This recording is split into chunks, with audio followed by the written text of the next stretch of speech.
Et coucou tout le monde, j'espère que vous allez bien. On se retrouve pour le podcast numéro 4. Je suis désolée d'avoir tardé, mais les choses de la vie ont fait que je ne pouvais pas vous faire de podcast plus tôt. J'ai, ma foi, pas mal de choses à vous dire. Parce que je suis pas restée inactive, mais j'ai pas réussi à faire tout ce que je voulais. Dans le podcast donc précédent, le numéro 3, je vous avais parlé d'un haut que j'ai commencé en juin de l'année dernière et que j'avais pas fini. Et je vous avais dit dans le prochain podcast, j'essaierai de vous le terminer. On va en discuter de ce haut de valeur. Et puis je vous avais également parlé d'une jupe. Je vais également vous en parler. Je vais même d'ailleurs commencer par ça. Alors la jupe, je ne l'ai pas encore faite. J'ai acheté le pied qui me manquait pour faire la fermeture éclair invisible. Il y a là genre 15 jours, quelque chose comme ça. Parce que je me suis rendu compte qu'il y a peut-être 3 semaines, en fait, j'avais pas le pied qu'il fallait. Donc voilà, il faudrait au préalable que je m'entraîne un peu avant pour éviter de faire des bêtises sur mon tissu final. Donc voilà, en revanche, j'ai fait donc une toile. Voilà, hop. Donc si vous voyez des taches jaunes, c'est normal, hein, c'est des vieux draps. C'est des vieux draps en coton que j'ai acheté en vide-grenier. Vous savez, des trucs un peu Emmaüs, des conneries dans le genre. Donc comme ça, je les ai eu à pas cher et moi, ça me permet de m'entraîner au niveau de la couture. Alors, j'ai finalement pas senti de difficulté à la coudre. Euh, En vrai, pourtant je suis pas experte, hein. Mais je sais pas, j'ai pas trouvé que ce qu'il y avait à faire était très compliqué. Moi, ce qui m'inquiétait le plus, c'était à la rigueur la fermeture éclair. J'ai pas rencontré de difficultés particulières. J'ai surtout fait en fait des petites, un peu comme quand on écrit des fautes d'inattention. Voilà, j'ai fait des petites bêtises un peu par étourderie. Plus que vraiment, j'y connais rien et puis j'ai fait de la merde. Donc voilà, donc je sais les bêtises que j'ai faites. Je sais que la prochaine fois, il faudra que je fasse plus attention pour pas que ça se reproduise. Alors que je vous montre un petit peu, je vous mettrai bien sûr hein, le lien vers la vidéo tuto en description. Je vous la remettrai bien sûr sur le podcast quand j'aurai fait la version finale. Donc, en fait, il s'agit d'une jupe, tout ce qu'il y a de plus classique. Donc, c'est une demi-cercle. En termes de pièces, il faut juste, en fait, toute la partie vraiment jupe. Et après, 2 bandes pour la ceinture. C'est tout. Parce que la jupe, en fait, vous la coupez avec votre tissu qui est déjà plié en deux.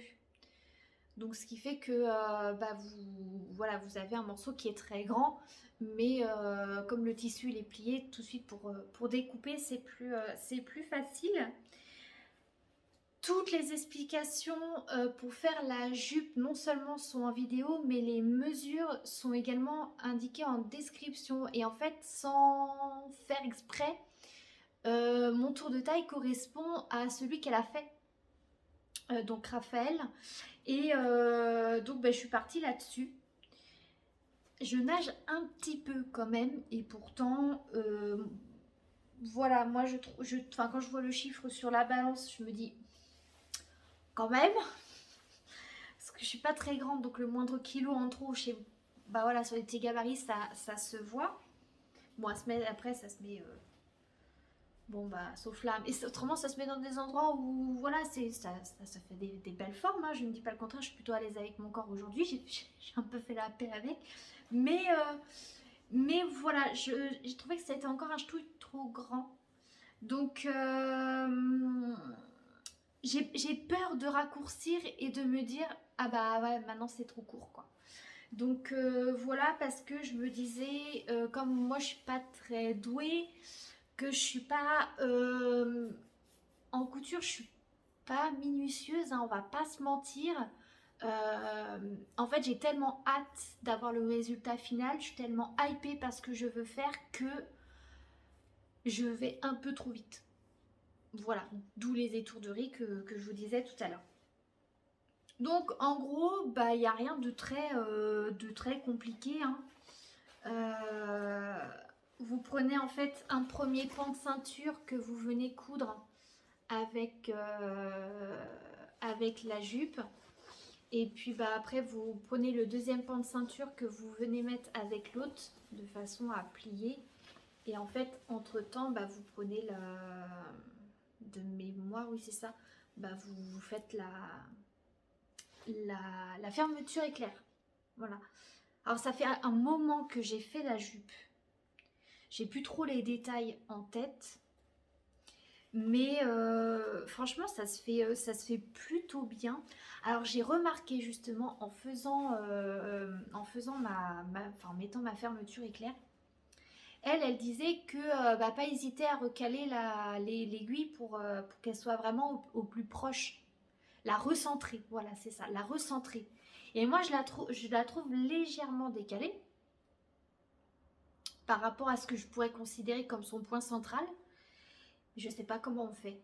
Donc, c'est ce qui m'inquiète un peu pour la fermeture éclair invisible parce que la couture doit se faire au plus proche des petits picots. Alors, forcément, blanc sur blanc, vous ne voyez pas très bien. Mais voilà, vous avez les picots et en fait, au niveau du pied pour faire la fermeture éclair invisible, vous avez une espèce de gouttière dans lequel vous venez caler les picots. Donc elle est prise allez vous expliquer, mais en gros, c'est comme si ça, mes deux doigts formaient les extrémités, enfin le, le, la gouttière. Et en fait, vous venez caler dedans vos picots.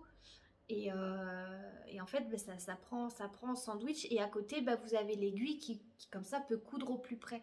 Et moi, je ne sais pas comment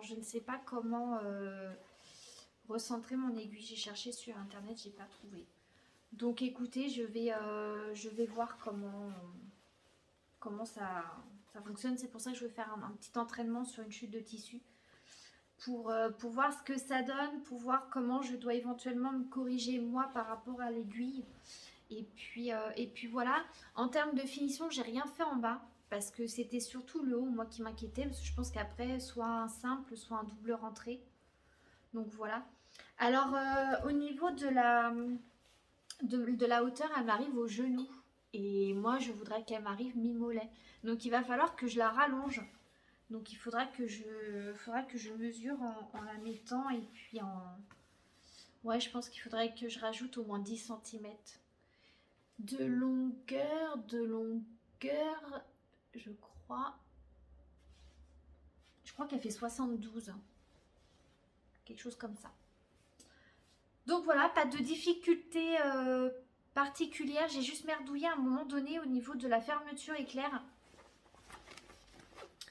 En fait, au niveau de la couture, j'ai pas pris assez haut, ce qui fait que, je sais pas si on voit très bien, mais il y a un trou en fait à ce niveau-là. Donc voilà, j'ai pas en fait à l'intérieur, j'ai pas fait la couture en fait suffisamment haut. Il aurait fallu en fait, genre là je me suis arrêtée là, il aurait fallu que je remonte encore. Vraiment jusqu'au bout du bout quoi. Donc, donc voilà, et bah, ça fait pas très propre. Bref. Ça a fait un bon entraînement, je suis plutôt contente, même si c'est un premier jet. J'ai trouvé que c'était pas... Voilà, c'était pas dégueu comme essayage, comme première tentative, on va dire. J'ai oublié mon carnet, je reviens de le chercher. Ok, alors ensuite, on va passer à mon haut que je n'arrive pas à... En fait, c'est pas que j'arrive pas à le finir, c'est que ça va pas. ça va pas. Je vous mettrai également le tuto en description parce que en vrai le top il est vraiment super beau. Il a un côté un peu bohème et vraiment super, super joli, mais je sais pas, moi je dois pas avoir un bon feeling avec. Oh, puis les coutures quoi, ça me barbe, c'est que de la couture à faire. Et ça m'a, je sais pas, ça m'a saoulé. Il y avait un truc, ça allait pas, on n'était pas, entre le projet et moi, on n'était pas du tout en phase. Donc voilà ce que ça donne. Voilà, donc comme ça donne pas grand chose. Mais en fait, ça, c'est vraiment le haut.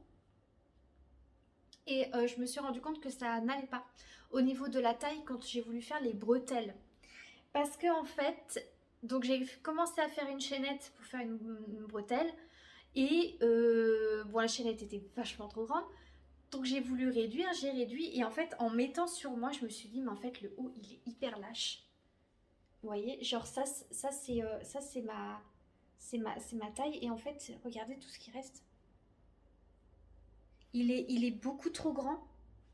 Il est beaucoup trop grand. En haut, je fais du S. J'ai pris la taille S. Mais on dirait une taille L. Vraiment, on dirait une taille L. Et normalement, en bas, en fait, vous avez des franges qui se font et ce qui donne le côté vraiment très, très bohème. Donc, à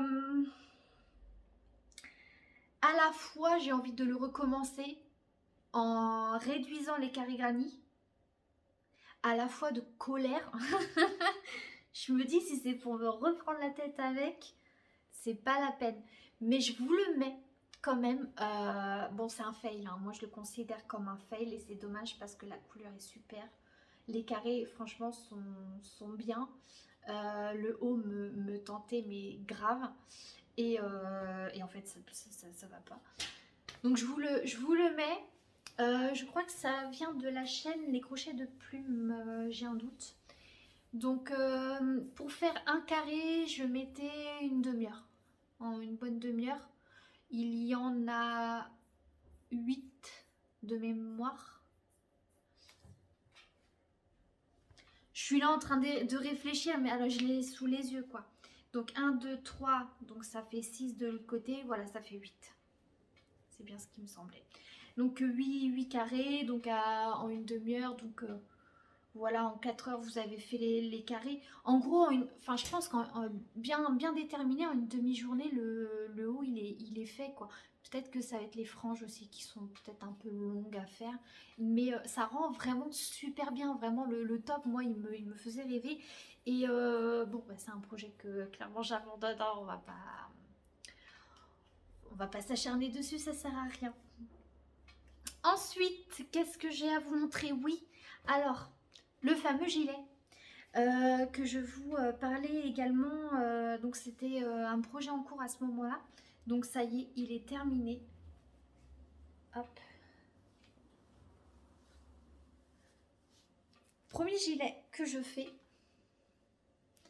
Je suis pas peu fière quand même. En vrai, à faire, c'est... Le patron en soi, il n'est pas compliqué. C'est juste que moi je sais pas comment je me débrouillais sur ma version vert que j'avais commencé, que j'ai dû arrêter parce que j'avais plus assez de pelotes et j'ai incapable de remettre la main sur des pelotes de cette même couleur. C'est une laine que j'ai pris de chez Ziman. C'est basique acrylique de chez Ziman. Donc en fait j'avais pris en vert un peu sapin. Et donc bah, j'en avais pas assez. Donc je me suis dit, bon, j'ai quand même pas mal de pelotes en noir. J'ai pas de gilet noir. Il y a là, c'est parti. C'est parti mon kiki. Et en fait, je me suis rendu compte en montant en faisant ma chaînette et en commençant à monter mes premiers rangs, que le noir et le vert ne réagissaient pas pareil. Mais alors, pas du tout. Et je me suis dit, mais c'est quoi ce bazar? C'est toutes les deux du basique acrylique, juste la couleur qui diffère, et pourtant la laine ne réagit pas de la même manière. Celle-là, elle est plus extensible que la verte. Cherchez l'erreur.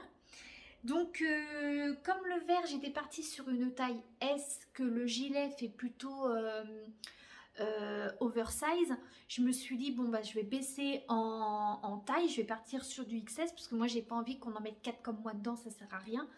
J'aime bien les trucs amples, mais genre les sweats. Ou les gilets dans lesquels vraiment je peux m'emmailloter dedans, vous voyez, en mode cocooning. Mais autrement, un gilet pour sortir, non, j'aime bien que le gilet soit plutôt ajusté. Et même en XS, je le trouve déjà grand. C'est le, on va dire, c'est un des reproches que je lui fais, et l'encolure est trop échancrée. Voilà, moi, l'encolure, j'aime bien que ça aille un peu plus, vous voyez, un peu plus comme ça. Voilà, ça me convient mieux. Là, en fait, si je le laisse au naturel, vous voyez, voilà, enfin, moi, la fin de mes épaules est là, et on est déjà quasiment sur la fin. Donc, c'est le seul reproche que je peux lui faire. Sur le vert, j'ai galéré à avoir à chaque fois mon bon nombre de mailles. Je sais pas. Je sais pas comment je me débrouillais, ce qui fait que quasiment à chaque rang, je comptais mon nombre de mailles. Pour une taille S, pour information, c'est 207 mailles d'affilée. Parce que vous le faites, je vais l'enlever parce que je commence à avoir chaud, vous le faites en, on va dire, d'un seul bloc. Oui et non. Puisque les manches, forcément, vous les faites à part. Mais je veux dire, le dos et le devant, c'est vraiment, vous faites toute la longueur. Donc, ce qui fait que vous montez pour avoir le corps. Et après, vous commencez à réduire pour les manches et le dos, que je vous explique. En gros, vous avez le haut, les manches, le côté, le bas. Voilà. J'ai l'impression d'être dans Astérix Obélix Mission Cléopâtre avec voilà, le truc rectangle là, pour la pyramide. Donc en fait, vous montez, et arrivez à une certaine hauteur quand vous allez commencer en fait à faire l'emmanchure. Non, c'est même pas l'emmanchure, c'est le V. C'est le devant en fait, c'est le V que vous commencez à réduire, pour faire un peu le col. Je vais y arriver. Donc en fait, vous commencez à faire un pan. Ensuite, vous faites le dos. Et ensuite, vous faites l'autre pan.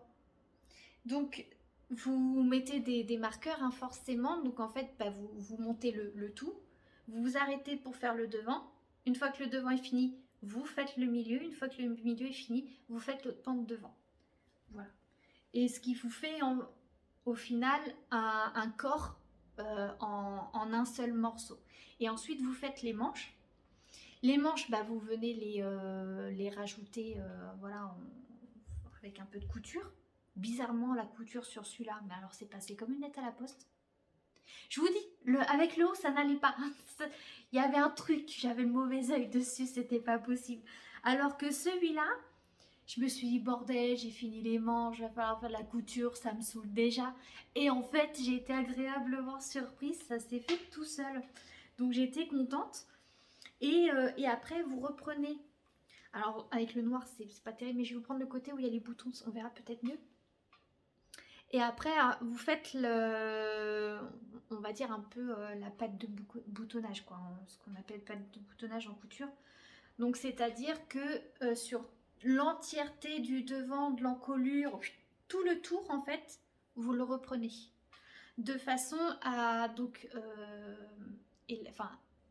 rapprocher un peu, et donc faire vos emplacements pour les boutons et donc les trous. Voilà, ce qui vous fait une finition un peu plus propre. Donc, qu'est-ce que je peux dire de ce pull? J'ai moins galéré étant donné que je m'étais un peu entraînée finalement avec le vert. La plus grosse difficulté, c'est la couleur. Le noir, crocheter le noir, mais mon Dieu. Parce que moi je crochette, on va dire, à peu près pas forcément le matin, parce que le matin, je tarde des fois à me lever, ou c'est là que j'essaye de faire tout ce que j'ai à faire, et comme ça, après, le reste de la journée, j'ai plus rien à faire. Je suis tranquille, je peux faire du crochet, par exemple. Et en fait, comme moi, mon ordinateur et mon écran est vraiment collé à la fenêtre et que c'est pas une petite fenêtre que j'ai dans ma chambre mais carrément toute une baie, bah, quand le soleil tourne et que je l'ai dedans, ben en fait je ne vois plus ce qui est affiché à l'écran parce que j'ai toute la lumière qui m'arrive dans la figure, donc j'ai les volets qui sont assez baissés. Donc au dire d'une certaine personne, je suis un vampire, je vis dans le noir. Donc c'est vrai que pour crocheter, noir dans noir, bah, mes doubles foyers, il y a des fois, c'était pas suffisant. Donc un bon éclairage pour bien voir les mailles. Je me foutais un peu de la tranche de ma mère quand elle me disait oui, le haut de ta soeur que je fais en ce moment. Bah, le noir, je peux pas crocheter le soir parce que je vois rien. Je dis ah c'est ça, c'est la vieillesse et tout. Enfin bref, je la chambrais bien. Et en fin de compte, non, non, non, c'est bon. Moi j'ai des yeux de merde, hein, on va pas se mentir. Donc ça n'aide pas, mais ouais, crocheter du noir, c'est pas simple. Et pourtant, j'ai malgré tout moins vérifié mes mailles que sur le vert. Je crois qu'il y a 10 mailles de décalage. Je crois que c'est ça. Bon, je suis passée de 207 pour la taille S à 197, il me semble, pour la taille XS. C'est un cardigan que j'ai fait à partir d'un tuto. J'ai vraiment pas fait exprès.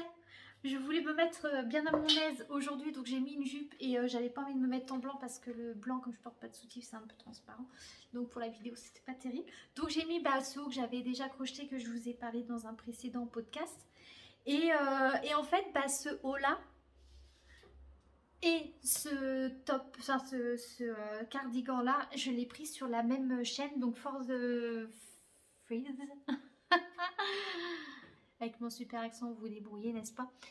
Bien entendu, tout sera dans la description. Je l'ai commencé le 3 mai. Je l'ai commencé le 3 mai. Je l'ai fini. Je l'ai fini. Je l'ai pas noté parce que en fait, c'est arrivé à une période où IRL, il y a trop de choses de pas très joyeux qui se sont passées, donc j'ai pas les dates exactes en tête, mais je sais que j'étais descendue donner un coup de main à mon père pour ses volets et que mon objectif c'était absolument de finir mon cardigan avant de rentrer chez moi. Et je crois que je suis repartie, il était quasiment fini, mais de toute façon, il devait me rester genre la patte de boutonnage à faire, mettre les boutons, tout ça, tout ça. Donc on va dire grosso modo peut-être dans la première moitié de juillet. Donc en vrai, 2 mois et demi pour le faire, bah ça va. Bon, j'ai fait un pull, le pull rose que je vous ai montré dans un précédent podcast, lui en un mois et je me suis pas, enfin ça montait assez vite. Là, c'est vrai que celui-là, en travailler en noir, c'est moins facile. Et puis le mois de juin a été très compliqué, donc j'avais pas non plus, j'avais pas le nez dedans, donc j'étais moins efficace également. Donc voilà, il y a juste une chose qu'il faut que je revoie dessus, c'est mes boutons. Oh franchement, les boutons en bois, je kiffe, je surkiffe. Je trouve ça va trop bien en plus sur le gilet. Donc j'ai un stock, et j'ai un stock de boutons en bois. J'en ai encore retrouvé à Action. Donc je les ai pris. J'adore. Comme moi j'aime bien naturel, tout ça, tout ça. Je trouve que ça le fait trop. Mais en fait mes boutons, ils sont dégueulasses. J'ai pas d'autre terme. En fait j'ai commencé à les faire avec de la laine. Et la laine ça merdait, s'effilochait. Donc après je suis partie sur... Je crois que j'ai pris une bobine de fil noir et il y a là, et puis j'ai passé plusieurs tours et tout. Et sauf qu'entre temps, j'ai acheté du fil à broder. Donc en fait, je vais défaire mes boutons et je vais les refaire avec du fil à broder. Donc ce sera plus joli, mais au niveau du motif à l'intérieur, alors lequel qui est le plus propre, ça va être celui-là. Je sais pas si je reste, là vous voyez, en gros j'ai fait un carré et puis après j'ai fait une croix dedans. Je sais pas trop. Je crois que je vais peut-être plus rester sur juste de la croix. Je pense.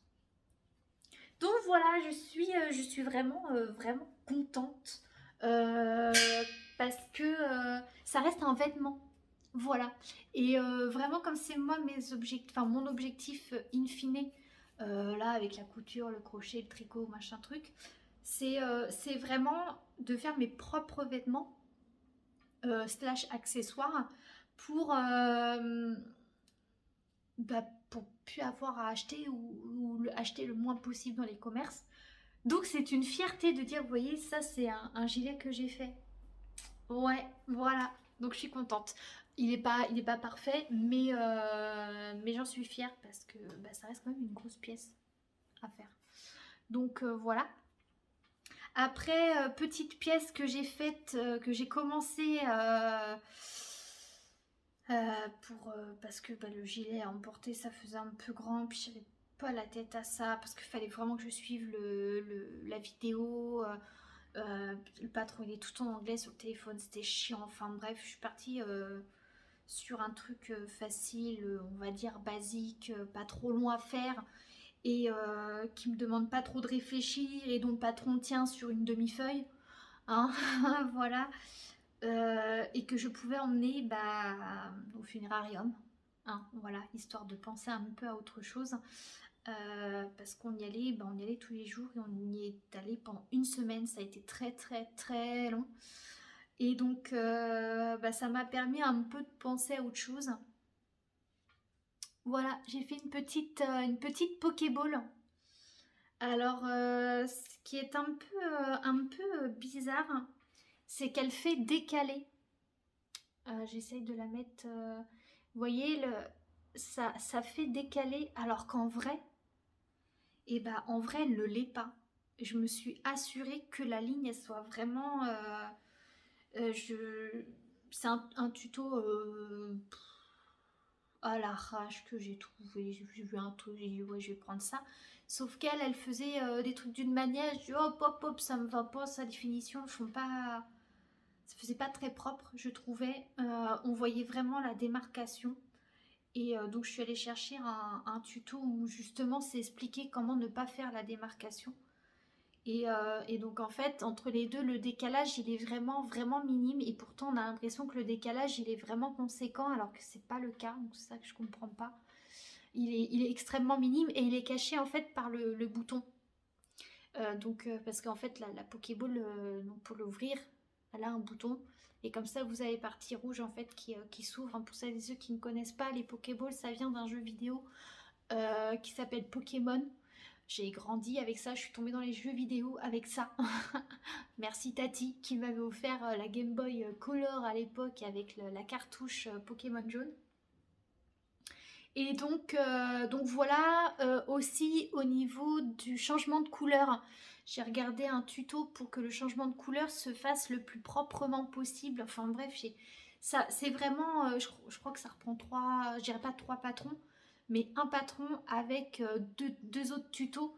Donc là par contre, je pourrais pas vous mettre les références, la Pokéball sur Pinterest à la rigueur, peut-être que je peux vous retrouver ça, mais moi c'est par le biais d'une personne que je l'ai eu et je sais pas où il l'a chopé. C'est un monsieur. donc voilà. Franchement, c'est rapide à faire quoi. Là en fait je suis en train de faire j'ai un encours en fait qui était fini mais j'ai merdé donc en fait à faire des essais dessus j'ai abîmé, mais en fait je veux faire un poulpe donc j'ai la tête qui part sur la même base que la Pokéball avec le bouton en moins et en fait à force d'essayer de faire les yeux dessus en broderie, en couture, en tout ce que vous voulez, en crochet, enfin bref j'ai essayé différentes techniques, j'ai abîmé donc j'ai tout jeté. De colère aussi parce que c'était il y a 2 jours. J'avais faim, j'avais chaud, j'étais pas en forme. Oh, j'ai dit c'est bon, ça m'énerve. Je jette tout. Comme de toute façon, je l'avais recommencé Cette fois-ci, donc je recommence le poulpe, donc sur la même base que la Pokéball, hein, la tête fera la même taille, mais avec des yeux vous savez, des yeux de sécurité. Et pour la bouche, je sais pas si je prends aussi une bouche, parce que j'ai toute une boîte avec différents yeux, différents nez, différentes bouches. Je pense que je vais tester comme ça, parce que de toute façon, ma boîte, va falloir que je m'en serve à un moment donné, j'y ai pas encore touché. Je l'ai acheté, donc c'est pour m'en servir, donc je me dis que ça pourrait être l'occasion. Et puis voilà, j'en ai discuté avec Kylie, je vous mettrai sa chaîne Twitch en description, parce qu'elle n'a pas de chaîne YouTube. Elle fait que des lives. Voilà, elle fait pas de vidéos. Ouais, elle fait beaucoup de crochets, de points de croix. Qu'est-ce qu'elle fait d'autre? Elle fait du body painting, non, du diamond painting. Et elle s'est mise dernièrement au coloriage. Vous savez, le coloriage. Vous savez, dans le but, vous savez, de déstresser, voilà. Et très très créative, je vous invite vraiment à aller voir un petit peu ce qu'elle fait. Elle a un Discord, elle a Twitter et elle a Insta aussi. De toute façon, je vous mettrai le lien de Twitch, et en fait, quand vous descendez, vous avez vraiment toutes ces informations où elle explique qui elle est, les liens vers sa chaîne et tout ça, tout ça. Et donc en fait j'étais sur son live au moment où moi j'étais en train de galérer, ça m'a saoulée. Et en fait elle avait eu une déconvenue avec elle a fait un nuancier pour répertorier un peu les couleurs qu'elle a pour le diamond painting. Et pareil, elle a eu des déconvenues à ce niveau-là.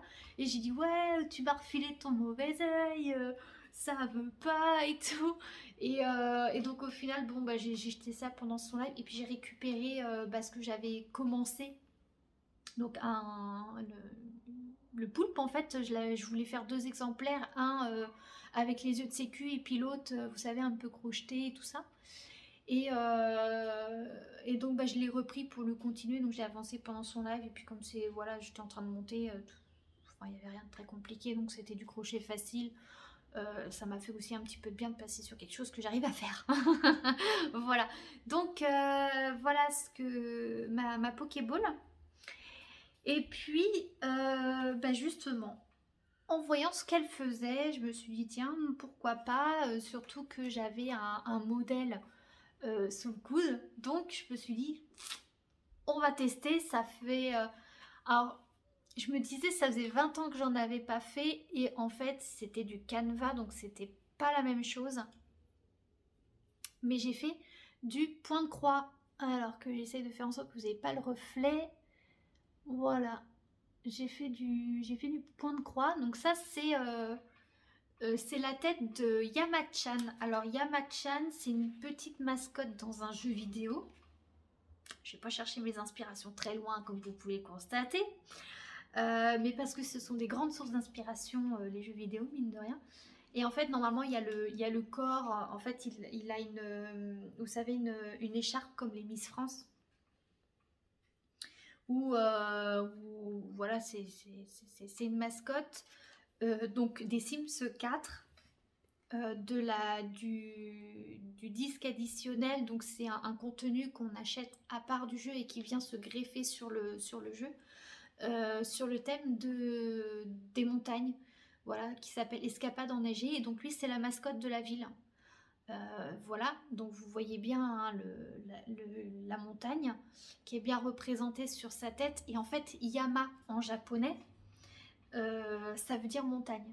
Donc ils l'ont appelé Yamachan parce que ce contenu additionnel était un peu, c'était même pas un peu, il était très orienté japonais, voilà, au niveau de son contenu.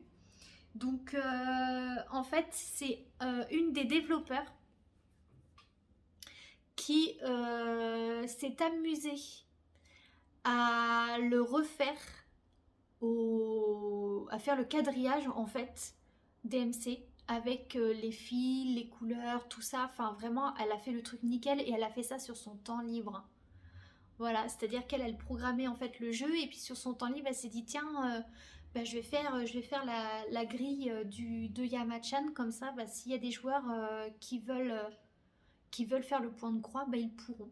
Voilà, et j'ai trouvé ça grave, grave cool. Et je lui ai demandé si elle en avait pas, si elle n'avait pas prévu d'en faire d'autres. Elle fait, bah en fait, c'est très loin à faire. Je fais, non, mais je comprends. Et donc voilà, parce que dans le jeu des Sims, il y a un contenu additionnel qui permet de tricoter et de faire du point de croix. Voilà, donc en fait, les développeurs ont programmé des tambours avec des motifs que bah, votre personnage peut faire. Voilà, donc bah, moi je vais par délire essayer de m'en choper d'autres et voir si je peux pas, bah, les faire. Voilà, je trouve ça c'est long à faire. Mais qu'est-ce que c'est long à faire. J'ai mis, je crois, 3 bonnes semaines. Mais quand je vous dis 3 bonnes semaines, c'est que il y a des journées où je ne faisais que ça. Que ça, que ça, que ça, que ça. De 11 h jusqu'à minuit, des fois je faisais ça. Voilà. Et d'ailleurs, bah, le retour de bâton, c'est que bah, mes tendinites se sont réveillées. Parce que le souci, c'est que vous savez, moi j'ai pas le système que vous hein, clipsez ou que vous, un peu comme les trucs sur les établis, là, vous savez, vous serrez, puis hop, ça serre, puis ça tient sur les étaux, voilà. J'ai pas ce système-là où en fait, bah, vous mettez votre toile Aïda, c'est bien tendu par le système, et comme ça, vous avez vraiment à chaque fois les 2 mains libres pour faire le truc. Non, moi, je tenais mon tambour avec fermeté et après je passais l'aiguille, sachant que moi il fallait que je fasse un système de va-et-vient puisque j'étais sur sur le tambour. Et Kylie par exemple, elle fait du point de croix pour faire des marque-pages, et donc en fait elle fait ça sur des rubans d'Aïda, où en fait les côtés sont déjà on va dire cousus pour vraiment sécuriser la toile. Et donc après, bah, comme ça, vous prenez la longueur que vous voulez. Moi, j'ai acheté ça à Mondial Tissu. Voilà, j'ai demandé à la nana si elle en avait. Ils ont plusieurs largeurs avec des fois différentes bordures possibles. Euh, donc je m'en suis pris un petit peu pour tester, pour faire des marque-pages aussi. Et en fait, bah, comme c'est pas, elle le fait pas sur un tambour, elle tient vraiment avec sa main. Et ben en fait, elle passe l'aiguille d'un trou à un autre, et elle tire, et hop, il y a son fil qui est passé. Donc en fait, elle s'économise du temps, elle s'économise du passage. Et je pense bah, qu'elle doit moins fatiguer, puis l'ouvrage est plus petit aussi. Je serais curieuse de savoir combien de points j'ai dedans. Parce que grâce à elle, j'ai réussi à avoir en fait un site sur lequel bah, vous avez une image, vous l'uploadez sur le site, et ensuite, suivant la grandeur que vous voulez faire, bah, le site en fait il vous fait le quadrillage, il vous pixelise l'image de manière on va dire exagérée, parce qu'une image est déjà pixelisée, faut le savoir, mais à l'œil, plus il y a de pixels, plus c'est précis, donc moins on les voit. Moins il y a de pixels, plus c'est gros, donc plus on voit les carrés. Et donc en fait, le site, bah, plus vous élargissez, plus il y a de points. Et en fait, le site vous les indique. Il vous indique le nombre de points, et je trouve ça trop bien. Et non seulement ça, mais en plus, il vous sort les codes des fils DMC. Parce que je crois que vous pouvez choisir la marque. Mais DMC étant vraiment, je pense, la référence à ce niveau-là. Il y a énormément de patrons qui sont faits avec les codes DMC en référence. Si vous voulez, je vous dis ça si vous voulez, comme si j'allais attendre que vous me répondiez dans les commentaires. Mais je vous mettrai le lien vers le site qu'elle m'a parlé. Parce que je me le suis enregistré. En revanche, ça, je ne peux pas je peux pas vous mettre le lien.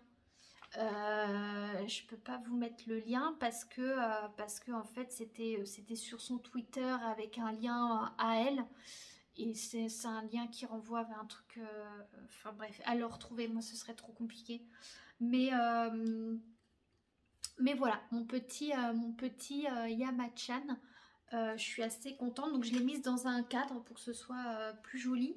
Et en fait, donc le Yamachan et la Pokéball sont des réalisations que j'ai mis en vente sur ma boutique Etsy. Je me suis créé une petite boutique Etsy qui paye vraiment pas de mine. Je l'ai faite mais à l'arrache.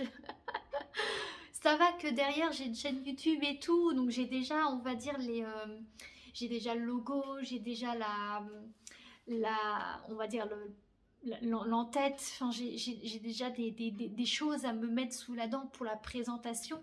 Mais en fait, j'ai créé la boutique un mercredi dans l'après-midi et pour voir comment ça fonctionnait, j'ai mis en fait une vieille photo de ma poteau, ça que vous voyez ici, pour voir, pour créer en fait une fiche produit, pour voir au niveau de la tarification, pour voir au niveau du descriptif, pour voir en gros comment ça fonctionnait quoi. Et donc je l'ai posté et puis il était tard et puis voilà, j'ai mangé, j'ai fait ma soirée, je suis allée me coucher.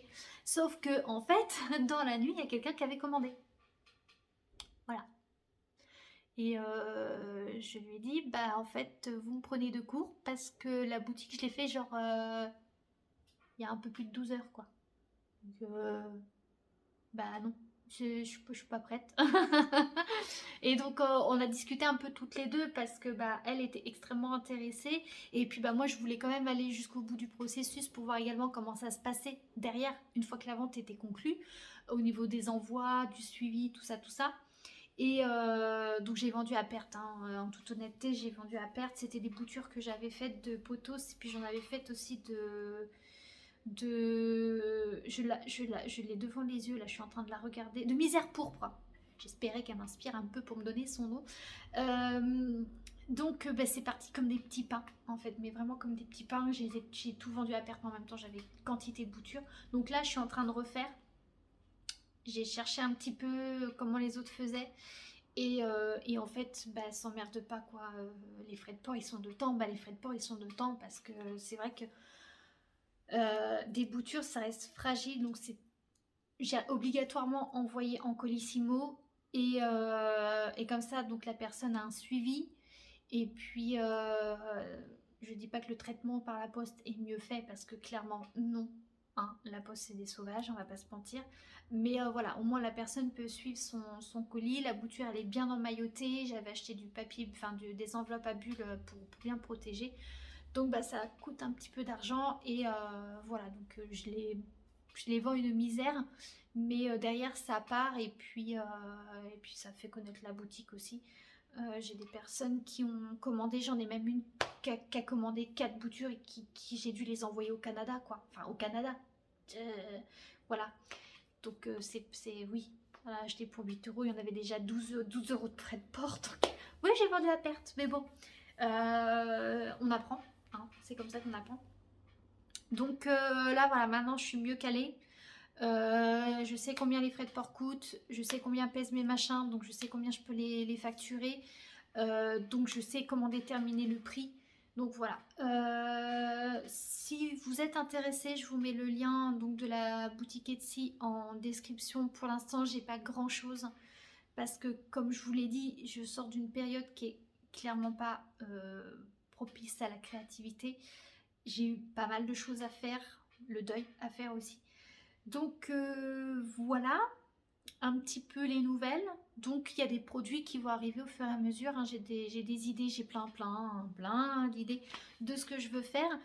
Mais tout ça prend du temps et puis voilà, c'est une boutique vraiment sans prétention. Je l'ai créée en fait dans l'optique de voilà, je fais des trucs mais je vais pas tout garder. Donc s'il y en a que ça intéresse, et autant qu'ils se fassent plaisir et que moi je récupère un petit peu sur l'investissement que je fais au niveau du matériel. Et puis voilà. Sinon, on a fait le tour. On a fait le tour, donc vraiment, vraiment la jupe, va falloir que je la fasse parce que début juillet, j'étais vraiment déterminée à la faire. Et je me suis rendu compte que j'avais pas le pied pour faire les fermetures éclair invisible qui étaient fournies avec la machine. Et je suis allée une première fois dans un magasin, il l'avait pas. Je suis allée dans un deuxième magasin, il n'en avait pas. Et je suis retournée dans le premier magasin et j'ai dit bah est-ce qu'il y a moyen de le commander parce que vous l'avez pas en rayon. Elle a regardé, elle fait c'est bizarre, on en a deux en stock. Et là j'ai pu l'acheter. Mais entre temps il y a 15 jours qui sont passés. Et puis bah moi j'ai fini ce que j'avais en cours, donc ma Pokéball et puis mon Yamachan.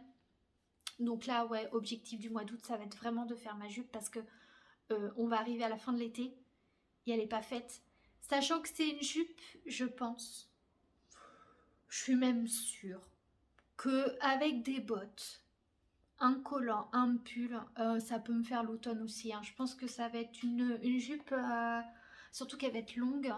Je pense que ça va être une jupe ouais, milieu de saison. Voilà. Faudrait que je vois en termes de chaleur comment elle...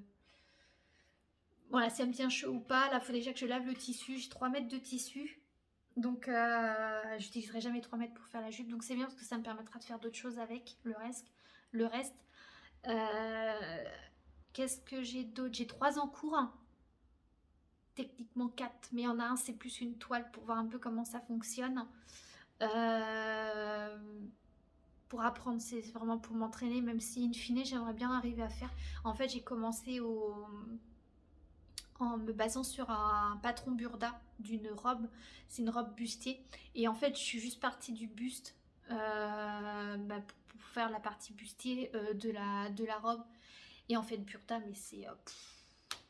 quand vous connaissez pas la couture, déjà décalquer le patron pour déconner, j'ai dit ouais c'est une carte autoroutière, c'est en vrai ça se décalque, hein, j'ai pas eu tant de difficultés que ça à retrouver les pièces du patron, mais ça fait impressionnant comme ça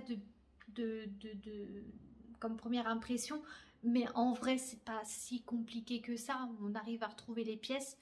C'est juste que en fait, au niveau du bonnet, normalement, dans la grande majorité des patrons que je trouve, le bonnet, il est divisé comme ceci. Or, Burda, il est divisé comme ça. Et ce qui fait que j'ai cherché des tutos. Tout bonnement, moi je sais pas faire, puis en plus je suis visuelle, donc je cherche des tutos j'ai cherché des tutos sur YouTube. Et en fait, de tous les tutos de bustier que j'ai trouvés, il n'y en a qu'un seul qui le faisait en horizontal. Voilà. Donc je vais reprendre son tuto parce que c'est plutôt bien expliqué.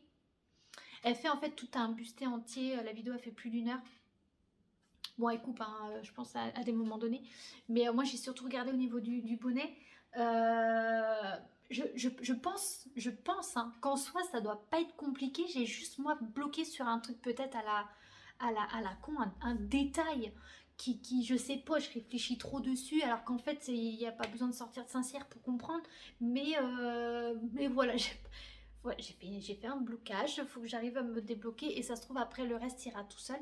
Donc faudrait que j'essaye de finir ça parce que j'aimerais bien faire un bustier, je trouve ça très élégant. Et j'aurai un bustier avec une jupe demi-cercle.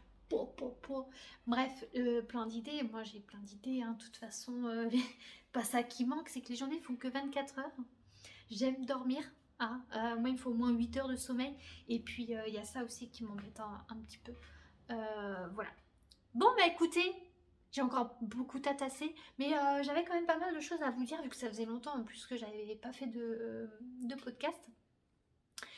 Donc voilà, je vous mettrai toutes les informations que je peux vous transmettre en description. Je vous mettrai au montage peut-être une photo un peu mieux du gilet ou peut-être une vidéo. C'est vrai que quand je filme mon podcast, généralement j'ai déjà en tête mon montage.